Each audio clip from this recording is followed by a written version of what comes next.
$65 billion. That's what your government was set to pay the 10 highest paid consulting firms this year alone. $65 billion of your tax dollars going to private firms to tell the government how to do its own job. And the firms have spent decades making sure you never find out. Let's start with the names, because these are the names you should be furious about. Booz Allen Hamilton, $9 billion in federal contracts in a single year. One firm, $9 billion. From your government. Accenture, Deloitte, BCG. Together they pulled in over $18 billion last year. A fourfold increase from a decade ago. Your tax dollars quadrupled in 10 years. And that was just the start. Accenture alone got $1.6 billion for a single contract to build a cloud computing platform for the Department of Defense. One contract, $1.6 billion, while the Pentagon's own IT staff sat in the same building watching. The reason federal agencies outsourced all of this? They can't attract top talent. So they outsourced their own core work, technology, policy analysis, financial oversight, strategic planning, to private firms charging $1,000 an hour to do work government employees used to do for $60. And those private firms? They built their government practices by hiring the government employees who left. Here's how the machine actually works. These firms run a revolving door. Their staff go into government. Government staff come out and join them. Contracts flow in both directions. And the firms accumulate something more valuable than any single contract. Institutional knowledge. Relationships. Access. They learn how government works from the inside. Then they sell that knowledge back to the government. At $800 an hour. In the UK, Deloitte's close ties to a cabinet office minister, who had previously worked for Deloitte, helped fast-track a £279.5 million contract during COVID. The same firm, advising on the pandemic response, with an insider they placed.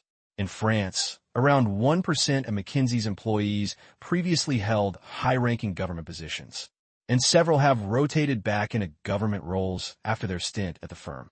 In Saudi Arabia, McKinsey became so enmeshed in government operations during the Crown Prince's rise that the planning ministry earned an unofficial name, the Ministry of McKinsey.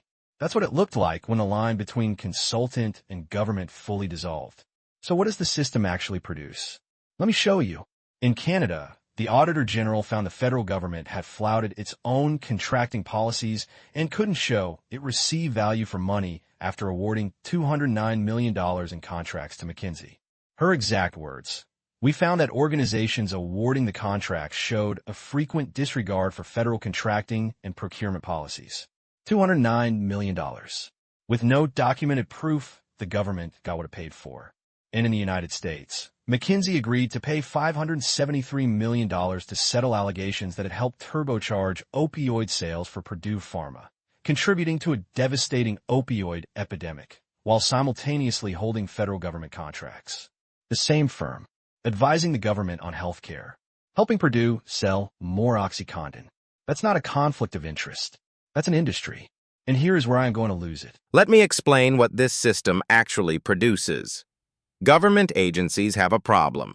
Maybe it's an outdated IT system. Maybe it's a policy question. Maybe it's an operational challenge. So they hire a consulting firm. The firm sends a team, often junior analysts 2 years out of business school, who interview the agency's own staff, organize the information into a PowerPoint deck with impressive graphics, and present it back as strategic recommendations. The government pays hundreds of millions. The consultants leave.